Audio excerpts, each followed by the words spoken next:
Hello everyone, ये optical isomerism का 6 video है और इससे पहले वाले 5 वीडियोस में हमने जितना भी ऑप्टिकल आइसोमेरिज्म पढ़ा है वो सारे का सारा कैरिल कार्बन के आसपास ही पढ़ा। हमने बोला कि कैरिल कार्बन रहेगा और एलिमेंट ऑफ सिमेट्री नहीं रहेगा तो कंपाउंड ऑप्टिकली एक्टिव होता है।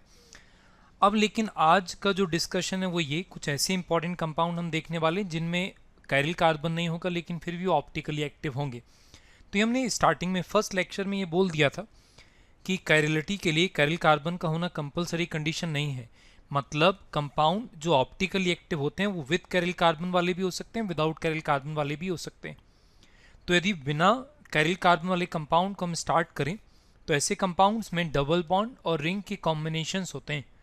तो हमें करना ये होता है कि कंटिन्यूसली प्रेजेंट डबल बॉन्ड और रिंग के नंबर को ऐड करना होता है। जब हम इनको ऐड करेंगे और यदि इवन नंबर आता है तो हमें ये ऑब्जर्वेशन बोलना पड़ेगा और ऑड नंबर आता है तो हमें ये ऑब्जर्वेशन बोलना पड़ेगा। देखें क्या लिखा हुआ है।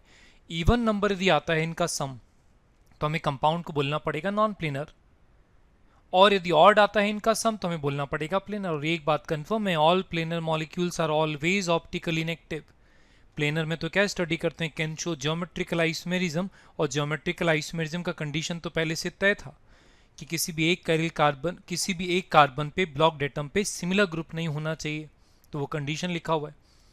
यदि इवन नंबर आया और हमने नॉन प्लेनर बोला तब सारे नॉन प्लेनर ऑप्टिकली एक्टिव नहीं होते।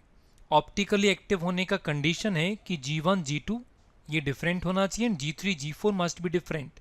अब ये G1 G2 और G3 G4 हैं कहाँ पर, तो एक एक करके बात करते हैं। फर्स्ट कैटेगरी सबसे इंपॉर्टेंट यही है। First category is aliens. Alien में कंटिन्यूसली डबल बॉन्ड प्रेजेंट होता है कंपाउंड में। तो यदि मैं continuously pi bond double bond count करूं कितना आ रहा है, 1 + 1 2 इवन नंबर आ रहा है, तो मैं बोल रहा हूँ ये नॉन प्लेनर है।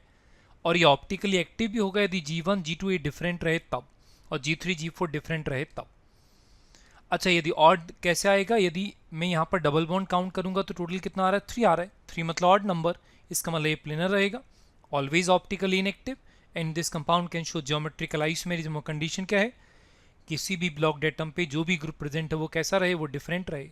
इसका मतलब G1 G2 must be different and G3 G4 must be different. अच्छा, इंपॉर्टेंट बात देखो तो मैंने G1 का कंपैरिजन G3 G4 से नहीं किया, मैंने G2 को कंपेयर नहीं किया G3 G4 से। वो सेम हो सकता है, एक ही कार्बन पर सिमिलर ग्रुप नहीं होना चाहिए। नेक्स्ट कैटेगरी पर आए, साइक्लोएल्काइलिडीन्स लिखा हुआ है, रिंग और डबल बॉन्ड का कॉम्बिनेशन है सेम। थर्ड कैटेगरी स्पाइरिन्स लिखा हुआ है, केवल रिंग का कॉम्बिनेशन है। अच्छा, एक और बात, क्या ये रिंग का सिमिलर होना ज़रूरी है? नहीं, ऐसा कोई रेस्ट्रिक्शन नहीं है, बस रिंग का होना ज़रूरी है। ये 4 मेंबर्ड है तो ये 5 मेंबर्ड, 6 मेंबर्ड, 3 मेंबर्ड कैसा भी हो सकता है ये, ठीक है ना। ऐसा कोई रेस्ट्रिक्शन नहीं है, बस कंडीशन ये है कि एक ही कार्बन पे जो ग्रुप प्रेजेंट है वो कैसा होना चाहिए, डिफरेंट होना चाहिए। ये तो ही याद रखने वाली बात। तो हम क्या याद रखेंगे, हमें ऊपर वाला जो कॉलम है, लाइन है, रो है, वो याद रखेंगे हम कि इवन आएगा तब क्या बोलना है और ऑड आएगा तब क्या बोलना है। अब एक्सप्लेनेशन पर आए कि इवन नंबर में ये नॉन प्लेनर क्यों होगा और ऑड नंबर में ये प्लेनर क्यों होगा। तो जरा हम ऑर्बिटल में स्ट्रक्चर्स पे आते हैं। देखो, हमने एलीन लिखा, एलीन में हर डबल बॉन्ड में एक सिग्मा एक पाई बॉन्ड रहेगा। और ये पहले भी डिस्कशन हमारा हुआ है, प्लेन ऑफ सिमेट्री के टाइम पे हमने 3 डायमेंशनल व्यू देखा था एलीन्स का, और हमने बोला था कि इनका जो अरेंजमेंट होता है वो परपेंडिकुलर होता है। तो यदि इस वाले कार्बन पे हमने एक पाई बॉन्ड बनाया तो ब्लैक कलर से बनाया, यदि ये वाला प्लेन है, प्लेन ऑफ द पेज है, तो इसका जो वैलेंसी रहेगा एक इनवर्ड द प्लेन एक आउटवर्ड द प्लेन रहेगा। अब यहाँ पर नेक्स्ट पाई बॉन्ड जो बनेगा ना वो पुराने पाई बॉन्ड से परपेंडिकुलर बनेगा। क्यों? क्योंकि Px Py Pz में जो एंगल होता है वो 90 होता है। और यदि ब्लैक वाला यहाँ ओवरलैपिंग में पार्टिसिपेट कर गया है तो सेम तो ओवरलैपिंग में पार्टिसिपेट नहीं करेगा, कोई दूसरा P पार्टिसिपेट करेगा, वो हमेशा परपेंडिकुलर आएगा। और यदि ये परपेंडिकुलर आया, इनवर्ट द प्लेन आया ऐसा, तो ये वैलेंसी कहाँ रहेगा, ऑन द प्लेन रहेगा। तो देखो ये नॉन प्लेनर आ रहा है, और नॉन प्लेनर यदि आ रहा है तो यदि मैं केवल ऑर्बिटल हटा दूं, कॉर्नर टू कॉर्नर बात करूं, यदि मैं केवल कॉर्नर टू कॉर्नर बात करूं तो इस वाले कार्बन का वैलेंसी कैसा आ रहा है, ऐसा, inward the plane outward the plane. और इस वाले कार्बन का वैलेंसी कैसा आ रहा है, ऐसा आ रहा है। अब देखो कैरिल कार्बन का भी तो अरेंजमेंट ऐसे होता है।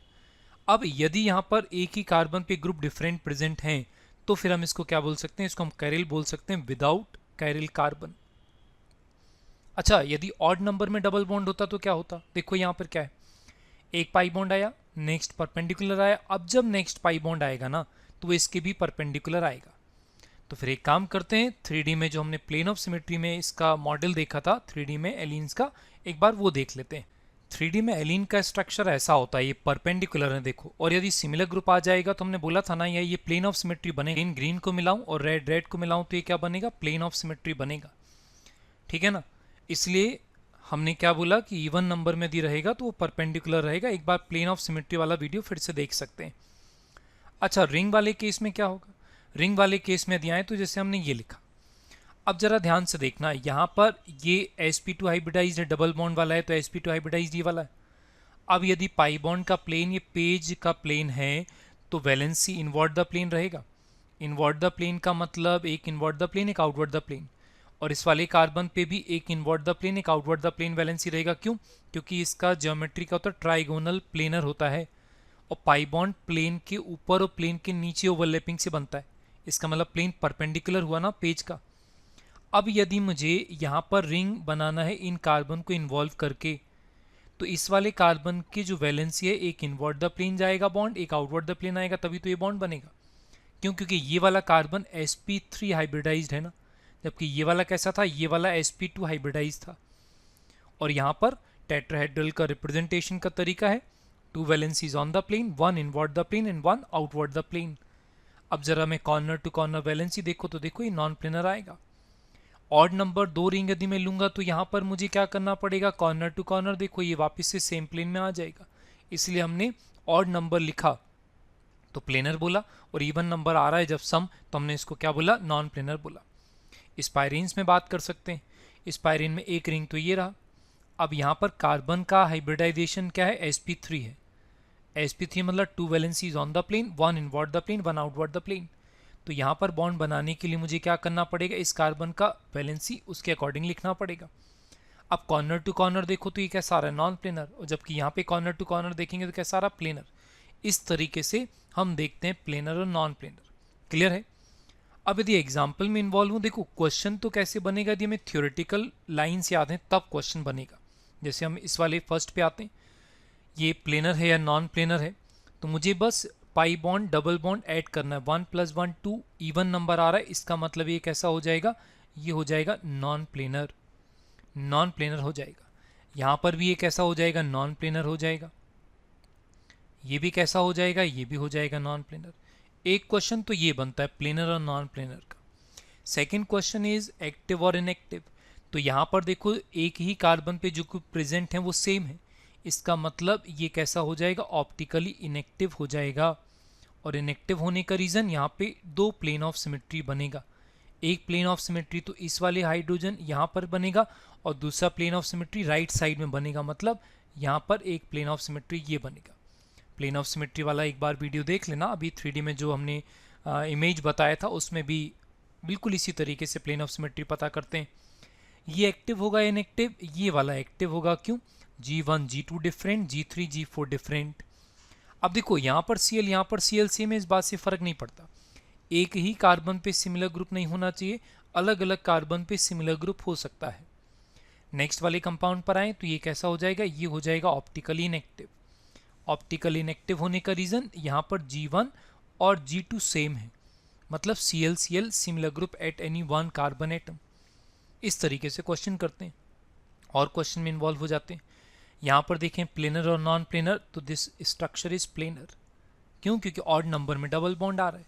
अब प्लेनर है तो ये ऑप्टिकली कैसा रहेगा? Always optically inactive. Any planar molecule is always optically inactive. हाँ, ये कैन शो ज्योमेट्रिकल आइसोमेरिज्म, और ज्योमेट्रिकल आइसोमेरिज्म में इसका अरेंजमेंट क्या है? इसका अरेंजमेंट है ट्रांस। हम चाहें तो EZ भी लिख सकते हैं, हम इसको E भी लिख सकते हैं, प्रायोरिटी असाइन करना पड़ेगा, उसके अकॉर्डिंग लिखेंगे। नेक्स्ट कंपाउंड बनाए तो नेक्स्ट कंपाउंड कैसा रहेगा? ये रहेगा नॉन प्लेनर। क्यों? क्योंकि इवन नंबर में आ रहा है, कंटिन्यूस प्रेजेंट डबल बॉन्ड। और ये कैसा रहेगा? ऑप्टिकली इनएक्टिव रहेगा। क्यों? क्योंकि इसमें G1 G2 भी सेम है, G3 G4 भी सेम है, इसका मतलब इसमें कितना प्लेन ऑफ सिमेट्री है? 2 प्लेन ऑफ सिमेट्री है। क्लियर है? अब जरा ध्यान से देखना, जैसे ये वाला कंपाउंड हमने ऑप्टिकली एक्टिव बोला, इसका मतलब ये वाला कंपाउंड हुआ कायरल, और ये कैरिल कंपाउंड है। कैरिल क्या है? कैरिल कार्बन नहीं है, कैरिल कंपाउंड है विदाउट कैरिल कार्बन। तो हम ये बोल रहे थे कि कैरिलिटी होने के लिए कैरिल कार्बन का होना कंपलसरी कंडीशन नहीं होता है। क्लियर है? इस तरीके से हम क्वेश्चन ट्राई करते हैं। थोड़ा स्पाइरिन्स रिंग वाले एग्जाम्पल में ट्राई कर लेते हैं। रिंग वाले एग्जाम्पल में यदि हम ट्राई करें तो कंटिन्यूसली प्रेजेंट रिंग कितना है? 2। इसका मतलब मुझे क्या बोलना पड़ेगा? नॉन प्लेनर बोलना पड़ेगा। देखो क्वेश्चन में एक्सप्लेनेशन काम नहीं आता, याद रहेगा लाइन जिससे क्वेश्चन बनता है तो हमसे क्वेश्चन बन जाएगा। इसको हमें क्या बोलना पड़ेगा? प्लेनर। अब नॉन प्लेनर है तो एक्टिव चेक करना पड़ेगा, तो हाँ ये एक्टिव है, इसका मतलब ये कायरल कंपाउंड है। और G1 G2 different, G3 G4 different. यहाँ पर प्लेनर, प्लेनर का मतलब ऑलवेज ऑप्टिकली इनएक्टिव। क्या ये GI शो करेगा? Yes, can show GI। और फिलहाल कौन सा आइसोमर लिखा हुआ है? सिस आइसोमर बोल सकते हैं, या तो हम कौन सा बोल सकते हैं? Z आइसोमर बोल सकते हैं। नेक्स्ट एग्जाम्पल में बात करें तो ये साइक्लोएल्काइलिडीन है। प्लेनर और non planar? Non planar. Non planar कैसे मैंने बोला? कंटिन्यूसली प्रेजेंट रिंग और डबल बॉन्ड का ऐड किया, टोटल 2 आ रहा है। एक्टिव और इनएक्टिव? एक्टिव। एक्टिव बोलने का reason G1 G2 different, G3 G4 different. Active, active का मतलब कंपाउंड इज कैसा? कायरल। इस तरीके से क्वेश्चन हम ट्राई कर सकते हैं। और हमने जितने भी एग्जाम्पल लिए इन सारे एग्जाम्पल्स में हमने ध्यान दिया कि कायरल कार्बन नहीं था, लेकिन हमने फिर भी इनको ऑप्टिकली एक्टिव या कायरल कंपाउंड बोला। सिमिलर नेक्स्ट कैटेगरी पर आए तो नेक्स्ट कैटेगरी एक और लेकर आ रहे हैं, बाइफिनाइल्स। बाइफिनाइल्स में भी कायरल कार्बन नहीं होता और ये कायरल ऑप्टिकली एक्टिव हो सकते हैं। अब यदि हम नॉर्मल बाइफिनाइल की बात करें तो all carbon atoms are sp2 hybridised. sp2 hybridised का मतलब ट्राइगोनल प्लेनर, इसलिए देखो क्या लिखा हुआ है, जनरली ये कैसा रहेगा? जनरली रहेगा ये प्लेनर। लेकिन लिखा हुआ है but sometimes structure becomes non planar. अब नॉन प्लेनर का कंडीशन क्या है? When at least 2। एटलीस्ट 2 का मतलब एक से बात नहीं बनेगी, कम से कम 2 कैसे ग्रुप? बल्कि ग्रुप्स होना जरूरी है। बल्कि groups are present at ortho positions. अब ऑर्थो पोजिशन 4 हैं तो कैसे ऑर्थो पोजिशन पर रहें? नियरेस्ट ऑर्थो पोजिशन पे जिनमें रिपल्शन होता हो। इजी लैंग्वेज में बोलें तो आमने सामने रहेंगे तब स्पेस में नजदीक आएंगे, और नजदीक आएंगे तो एटम एटम को रिपेल करेगा, अनस्टेबल बनेगा, तब एक रिंग अपने प्लेन से घूम जाएगा और रिंग कैसा हो जाएगा? परपेंडिकुलर हो जाएगा। प्लेन ऑफ सिमेट्री में हमने प्लेन ऑफ सिमेट्री इसमें 3D मॉडल में डिस्कस किया है, एक बार देख लेना। अब एक बार यदि नॉन प्लेनर हो गया तब ओनली देन हम ऑप्टिकल एक्टिविटी देख सकते हैं, लेकिन कंडीशन वही है कि G1 G2 different and G3 G4 different. ये हमने पहले भी GOC में 2 बार ऐसा हुआ है कि हमने बल्कि ग्रुप, स्मॉल साइज ग्रुप बताए हैं। ये बल्कि ग्रुप्स हैं और ये स्मॉल साइज ग्रुप्स हैं। तो आमने सामने नियरेस्ट ऑर्थो पोजीशन पे बल्कि ग्रुप होना चाहिए, तो रिपल्शन के कारण वो रोटेट कर जाएगा, रोटेट कर जाएगा तो नॉन प्लेनर हो जाएगा। क्लियर है? तो फिर एग्जाम्पल में ट्राई करते हैं। जैसे फर्स्ट वाला एग्जाम्पल हमने लिखा, यहाँ पर देखो, यहाँ पर NO2 ग्रुप है, यहाँ COH, यहाँ पर COH, यहाँ पर NO2, और ये प्लेनर रहेगा नॉन प्लेनर, तो बल्कि ग्रुप आमने सामने, इसका मतलब ये कैसा रहेगा? नॉन प्लेनर रहेगा। फिर एक्टिव रहेगा कि inactive? G1 G2 different, G3 G4 different, इसका मतलब ये कैसा रहेगा? Optically active. और ऑप्टिकली एक्टिव का मतलब ये रहेगा कायरल। ठीक है ना? और जानते हो जो ऑप्टिकली एक्टिव होते हैं इनको क्या बोलते हैं? इनको एट्रोपाइसोमर्स बोलते हैं। एट्रोपाइसोमर्स बोलते हैं। एट्रोपाइसोमर्स है ये, एट्रोपाइसोमेरिज्म है ये। नेक्स्ट एग्जाम्पल पर आए। नेक्स्ट एग्जाम्पल में बल्कि ग्रुप सर्च करो तो बल्कि ग्रुप ये है एक, और यहाँ पर बल्कि ग्रुप ये है। आमने सामने है, नियरेस्ट ऑर्थो पोजीशन पे है, इसका मतलब रिपल्शन होगा। रिपल्शन होगा तो मुझे क्या बोलना है? नॉन प्लेनर बोलना है। एक्टिव और इनएक्टिव कैसे बोलूँगा? G1 G2 different, G3 G4 different, इसका मतलब they are optically active. Next example पे चलते हैं। कुछ ऐसे एग्जाम्पल जो ऐसे ग्रुप लिखे हुए हैं जो हमने लिस्ट में नहीं लिखे थे। तो बल्कि पहचानने का तरीका ये होता है कि नंबर ऑफ एटम यदि ग्रुप में ज़्यादा है तो वो बल्कि हो जाएगा। तो यहाँ पर देखो बल्कि ग्रुप्स हैं, एक नहीं, 2 नहीं, 4 ग्रुप बल्कि हैं, इसका मतलब ये कैसा रहेगा? नॉन प्लेनर रहेगा। नॉन प्लेनर और G1 G2 डिफरेंट, इसलिए कैसा रहेगा? एक्टिव रहेगा, ऑप्टिकली एक्टिव। यहाँ पर देखें तो ऑल स्मॉल साइज ग्रुप्स, इसका मतलब ये कैसा रहेगा? ये रहेगा प्लेनर। और प्लेनर ऑलवेज ऑप्टिकली इनएक्टिव, ये ऑप्टिकली इनएक्टिव रहेगा। नेक्स्ट एग्जाम्पल में बात करें तो इस एग्जाम्पल पर आए। इस एग्जाम्पल में देखो SO3H और SO3H इतने बल्की ग्रुप हैं। ये हमने ऑर्थो इफेक्ट के टाइम पर भी जीओसी में बोला था कि रिपल्शन के लिए ग्रुप्स का नंबर नहीं, ग्रुप का साइज मैटर करता है।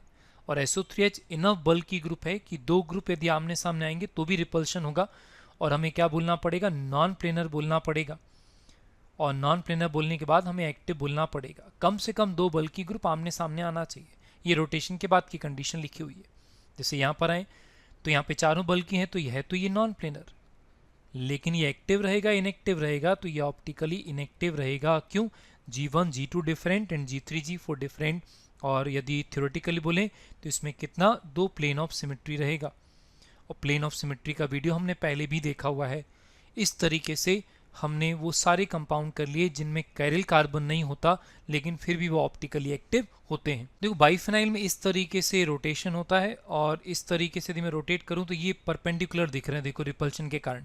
पर्पल और रेड के बीच में रिपल्शन के कारण वो परपेंडिकुलर हो जाते हैं।